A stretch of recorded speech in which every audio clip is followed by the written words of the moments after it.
በስመ አብ ወወልድ ወመንፈስ ቅዱስ አሃዱ አምላክ አሜን። ክርስቶስ ተንሥአ እሙታን በአብይ ኃይል ወሥልጣን አሰሮ ለሰይጣን አግዓዞ ለአዳም ሰላም እምይእዜሰ ኮነ ፍስሐ ወሰላም። አምላካችን በሕይወትና በጤና ጠብቆ ለዚህ ሰዓትና ደቂቃ እንድንደርስ ፈቃዱ ስለሆነልን ቸርነቱን ስላበዛልን በይቅርታው ስለጎበኘን በፍቅሩ ለፍርዱ አሳልፎ ስላልሰጠን ከምንም ነገር በላይ ለሱ የሚገባው ምስጋና ነውና የትንሣኤው ጌታ የሁላችን አምላክ ቸሩ መድኃኔዓለም ክብርና ምስጋና ለገናና ስሙ ይሁንልን። አዛኝትና ርኅርኅተ ሕሊና ርኅርኅተ ልቦናም ልመናዋ ጸሎቷ ቃል ኪዳኗ አብሮን አለና ለዚህ ለመድረሳችን የእሷ የእናትነት ፍቅሯ ምክንያት ሆኖናልና አማላጅቱም ስሟ የከበረ የተመሰገነ ይሁንልን።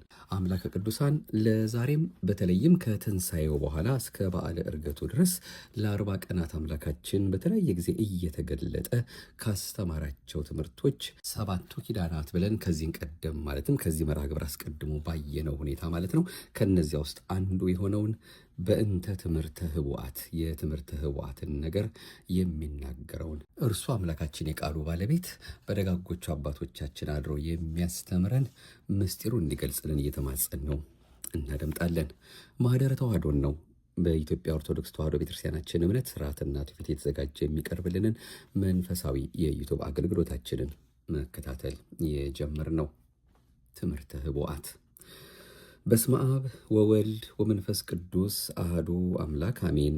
በእንተ ትምህርተ ኅቡዓት ለምእመናን ስውር የነበረ ከክርስቶስ መገለጽ በኋላ ግን ከሥርዓተ ቅዱስ ቁርባን በፊት የሚነበብ የሚነገር ሃይማኖታዊ ትምህርት የሚጸለይ መለኮታዊ ምስጋና ትምህርተ ኅቡዓት ይህ ነው። ይኸውም ከመጽሐፈ ኪዳን የተገኘ ሲሆን ከ7ቱ ኪዳናት አንዱ ነው። ስለ ትምህርተ ኅቡዓት ግን እንዲህ እንናገራለን፣ እናስተምራለን፣ እንደዚህም እያል እንጸልያለን። ቅድመ ዓለም የነበረው ዛሬም ያለው ዓለምን አሳልፎ ለዘላለም የሚኖረው ለኩነተ ሥጋ የመጣው ዳግመኛም ይህን ዓለም ለማሳለፍ የሚመጣው በለበሰው ሥጋ ለሰው ልጅ ሲል የታመመው በሞቱ ጻሕረ ሞትን ያጠፋው የተቀበረው በሦስተኛው ቀን ከሙታን ተለይቶ የተነሳው እርሱ ኢየሱስ ክርስቶስ ነው። በመንፈስ ቅዱስ ሕይወትነት የአዳምን ባህሪ አድርጎ ሰው ቢሆንም ያለመለወጥ በመለኮታዊ ባህሪ ለዘላለሙ ጸንቶ የሚኖር እርሱ ኢየሱስ ክርስቶስ ነው። መዋቲ ሥጋን ተዋህዶ የባህሪ አምላክ ያደረገው ያከበረው ሞትን በሥጋ ድል ነስቶ ወደ ሰማይ ያረገው 5500 ዘመን በእኛ በሰዎች ላይ ሰልጥኖ የነበረ የዲያብሎስን የሥልጣን ወጥመድ የበጣጠሰና ኃይሉን የሚያሳይበት የፍዳን ቁራኝነት ያጠፋ እርሱ ኢየሱስ ክርስቶስ ነው። በመወለድ ስልጣን ከሃሊነት ያለው የእግዚአብሔር ልጅ ከድንግል ሥጋ ተዋህዶ ወገኖቹን ለማውጣት ወደ ሲኦል ወርዶ ባየው ጊዜ ጨለማን የተጎናጸፈ ዲያብሎስ ፈራ፣ ደነገጠ። በማይለይ በማይነጠል ምክር በአንዲት ፈቃድ ከአባቱ ጋር ሰማያትን የፈጠረ እርሱ ከአባቱ ጋር የመላእክት አክሊላቸው ነው። ለመላእክት አለቆችም ኃይላቸው የሆነ የኃያላን ፈቃዳቸው፣ ለአጋዕዝትም የረቂቅነታቸው ርቀት ለዘላለም ጸንታ የምትኖር መንግሥት ያለችውና የቅዱሳንም ገዣቸው እርሱ ኢየሱስ ክርስቶስ ነው። የማይመረመር የአብ ሕሊናው እርሱ ነው። የአብ ጥበቡ እርሱ ነው። የአብ ኃይሉ ቀኝ እጁ ልዑል ክንዱ እርሱ ኢየሱስ ክርስቶስ ነው። በቅድምናው የነበረ መሆኑን አምነን በሥጋ ተገልጾ የድነታችን መገኛ እንደመሆኑ ለሱ እንገዛለን። ከክፉ የሚሰውረን በችግር ጊዜ የሚረዳን በጥቃታችን የሚደርስልን ጌታ ፍጹም ዋጋ የሚሰጥ አምባ መጠጊያችን በቸርነቱ የሚጠብቀን በረድኤት የማይለየን በሃይማኖት የሚያጸናን ጠላት የማይደፍረው ጽኑ ቅጽራችን የደስታ መገኛ መግቢያ መውጫ በራችን ሕይወትን የሚያድለን ምግባችን የመንፈስ እርካታን የሚሰጥ መጠጣችን እርሱ ኢየሱስ ክርስቶስ ነው። የተወለደ እንጂ ያልተፈጠረ የሚወስነው የሌለ እሱ በድንግል ማኅፀን የተወሰነ ኃጢአት ሳይኖርበት ኃጥእ ተብሎ የእኛን ኃጢአት ተሸክሞ በመስቀል ላይ የወጣ የሞተው እርሱ ሕያው እንደሆነ የምናምንበት ከአባቱ እሪና ያልተለየ የአብ ልጁ እርሱ ኢየሱስ ክርስቶስ ነው።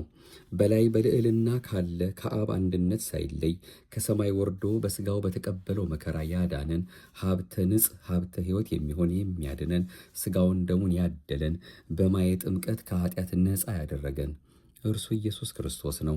እርሱ ለዘላለሙ አድሮባቸው የሚኖር ሲሆን በሚፈሩት ሰዎች ልቦና አድሮ የእውቀትን ብርሃን የሚያበራ ሰይጣን ከሚሄድበት የተንኮል ጎዳና ሁሉ እንድንለይ ጥበበኞች የሚያደርገን ነፍሳችንን ከባሕረ ሲኦል የሚያሻግር ከዘመናት ሁሉ በፊት የነበረ ሁላችን የምናምንበት አምላክ እርሱ ኢየሱስ ክርስቶስ ነው።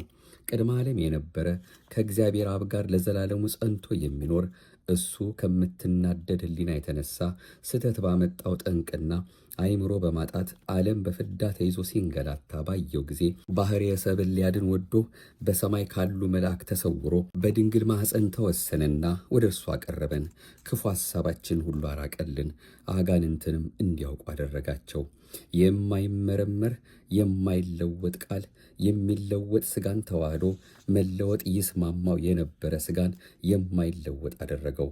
ስለዚህም በተዋህዶ በመዋቴ አዳም ሥጋ ተገለጠ። የማይለወጥ ባሕሪ ያለው ቃል የሚለወጥ ባሕሪ ባለው ሥጋ ሞቶ በፍዳ የተያዙትን አዳናቸው። እውነተኛ ትእዛዙንም ሰጣቸው። ይኸውም የጌትነቱን ነገር የሚናገር የወንጌል ቃል ነው። ከሰውም የሰይጣንን ቁራኝነት አጠፋ። እንግዲህ በጌታችን ሞት ሕይወትን እናገኝ ዘንድ ካለማወቅም ወደ ማወቅ ተሸጋግረን በማታልፍ መንግሥተ ሰማያት እንኖር ዘንድ ከነዋ መሐኬት እንንቃ። ሰውም ቢሆን ቅሉ እርሱ ክርስቶስ የእግዚአብሔር ልጅ ነው። ሥጋዊ ልደትን ለመወለድ የመጣ ቀዳማዊ እርሱ ከአዳም የተገኘ መዋቲ ሥጋን ገንዘብ አደረገ። አስቀድሞ በነቢያት የታወቀ በሐዋርያት ስብከትም የተገለጸ ፍጥረታት ሁሉ የሚያምኑበት በእግዚአብሔር አብ ምስክርነት የተገለጸ በመላእክትም ቃል የተመሰገነ ሰው የሆነው እርሱ እውነተኛ አምላክ ነው። እኛን ስለ ማዳን በመስቀል ላይ ተሰቀለ። በመስቀሉም ሕይወትን አገኘን። ቤዛችን ጽናችን እሱ ነው። ይኸውም ከእግዚአብሔር የማትርቅ መቼም የማትለይ ሁልጊዜ የማትመጠን የቸርነቱ ብዛት በመናገር የማይፈጸም ደስታ ያለበት ረቂቅ ምስጢር ነው።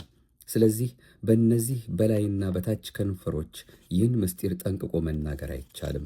ምዕመናን ተመራምረው የማይደርሱበት ረቂቅ ምስጢር ነው። የማይመረመር በመሆንም ቅሉ ለእነርሱ የተገለጸ ሆነ። መገለጹም በዓይን ሊታይ አይደለም፣ በልብ ሊታሰብ ነው እንጂ። እንግዲህ እናመሰግነው ዘንድ የምንመካበት መስቀል ይህ ነው። እርሱን በማመን የሚጠመቁ ምዕመናን ፍጹማን ናቸው። ከሚታይ አይደለ ከተነገረው ሁሉ ሰውነታቸውን በእውነት አዳኑ። በዚህም በበጎ ሕሊና ጽኗን የምትሆኑ ራሳችሁን መርምሩ። አፋዊ ጆሮአችሁን ክፉ ከመስማት አፋዊ ዓይናችሁን ክፉ ከማየት ከልክሉ። ኢየሱስ ክርስቶስ የሚወደውን ታውቁ ዘንድ የደህንነታችሁን ምስጢር ታስተውሉ ዘንድ እናንተ በክርስቶስ የምትመኩ የከበራችሁ ወንዶችና ሴቶች ሕጉን ያጸናላችሁ መንፈስ ቅዱስን ያሳደረባችሁ እናንተ ናችሁና የነፍስን ሥራ ስሩ። ይልቁንም የሰው የውስጥ ሰውነት ሁሉ ይህን ያስተውል። ክርስቶስ አንድ አድርጎ ወደ አባቱ ሊያቀርበን ስለፈቀደ ሰው ሆኖ መከራ ከተቀበለ በኋላ ወደ ሲኦል ወርዶ የሙታንን ነፍስ ለሕይወት የማረከ እርሱ ኢየሱስ ክርስቶስ ነውና ነፍሳተ ሲኦልን ለማውጣት ክርስቶስን በሥጋ ወደ ሲኦል ሲወርድ ባየው ጊዜ ሞት በታላቅ ቃል እንዲህ ሲል ጮኸ። ሥጋን ከብሌቱ አድሶ ከመለወጥ አድኖ የተዋሃደው ይህ ማን ነው? በእኔ ሥልጣን ስር ያለ ሥጋን ለብሶ በባሕሪው ያለ የብርሃን ነጸብራቅ እኔን ድል የነሣ ይህ ማን ነው? ወደ ጥፋት ነጥቆ ይወስደኝ ዘንድ በእኔ ሥልጣን ስር ሳለ ሥጋ ሥልጣን የተሰጠው ይህ ማን ነው? ምድራዊ ሥጋን የተዋሃደ ይህ ማን ነው? እርሱ ግን ሰማያዊ ነው። በሚለወጥ ባሕርይ የተወለደ ይህ ማን ነው? እርሱ ግን የማይለወጥ ነው። ከሕጌ ልዩ የሆነ ይህ ማን ነው? ከእኔ ዘንድ የነበሩ አሕዛብን ከወገኖቼ ለይቶ የሚማርካቸው ይህ ማን ነው? በነደ እሳት ኃይል ከሞት ጋር የሚሳለፍ ይህ ማን ነው? ጨለማን ድል የነሳው ይህ ማን ነው? ጨለማን የተመሉ መቃብርና ሲኦል ይዘው ሊያስቀሩት ያልተቻላቸው ይህ ማን ነው? በዚህ እንግዳ መልክ በዚህ ልዩ ክብር ያለ በእርሱ ላይ ላደርገው የምፈልገውንም ሁሉ ሥልጣኑ የምትከለክለኝ ይህ ማን ነው? ያለ ኃጢአት የሞተ ይህ ማን ነው? በብርሃኑ የነጸብራቅ ኃይል የጨለማውን አበጋዝ እውር ያደረገው ይህ ማን ነው? ወገኖችን እገዛ ዘንድ ያልተወኝ ይህ ማን ነው? ነገር ግን ተሰጥተውኝ የነበሩት ነፍሳትን ሁሉ ወደ ሰማይ ያወጣል እንጂ በሕማም በሞት ከሚለወጥ ባሕርይ ጋር አንድ ሆኖ እንዳላቆራኘው የሚከለክለኝ ይህ ሥልጣን ምንድን ነው? ልዳስሰው የማይቻለኝ ይህ ማን ነው? ሕጸጽ የሌለበት ይህ ብርሃን የሚከበው ማን ነው? ወገኖችን እንዳላጠፋ የሻረኝ በእርሱም ላይ ሰልጥኜ የምጎዳው ሥልጣን የሌለኝ ይህ ማን ነው? ይህስ የተሰቀለው ኢየሱስ ክርስቶስ ነው። በግራ የነበረው ወደ ቀኝ የተዛወረበት፣ ከታች የነበረው ወደ ላይ የወጣበት፣ ከኋላው የነበረው ወደፊት የቀደመበት፣ በሲኦል የነበሩ ነፍሳትን በልዕልና ወደ ገነት ያወጣቸው፣ ከማዕረጋቸው ተዋርደው የነበሩትን ወደ ቀደመ ክብራቸው የመለሳቸው እርሱ ኢየሱስ ክርስቶስ ነው። እርሱ ኢየሱስ ክርስቶስ ከሙታን ተለይቶ ተነስቶ ወደ ሲኦል ወርዶ የሲኦልን የብረት መዝጊያ ሰብሮ በሞቱ ሞትን ደመሰሰው፣ አጠፋው። በሦስተኛውም ቀን ከሙታን ተለይቶ ከተነሳ በኋላ አባት ሆይ የአምላክ ቃል እንዲህ የተከናወነና የተቀላጠፈ ነው፣ አመሰግንሃለሁ ብሎ ስግው ቃል አባቱን አመሰገነ። አባት ሆይ የማመሰግንህም በእኒህ በሥጋውያን ከናፍር አይደለም፣ እውነትና ሐሰት በሚነገርባት በዚች አንደበትም አይደለም፣ ከሥጋዊ ባሕሪ በሚገኝ በዚህ ቃልም አይደለም፣ ንጉሥ ከአንተ ተገኝቶ በሁሉ ዘንድ በሚታወቅ በዚህ ቃል ነው እንጂ።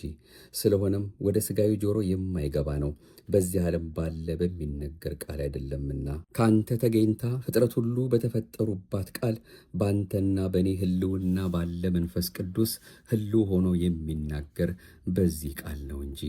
አባት ሆይ ራስህ የምትወደድ ራስህ የምትመሰገን አንተ አብ ነህና ፍጹማን ክቡራን የሚሆኑ የምእመናን ወገኖች ሁሉ ወደ አንተ የሚጸልዩበት ገንዘብ ነህ። አባት ሆይ ወዳጅ አንተን ይጠራሉ።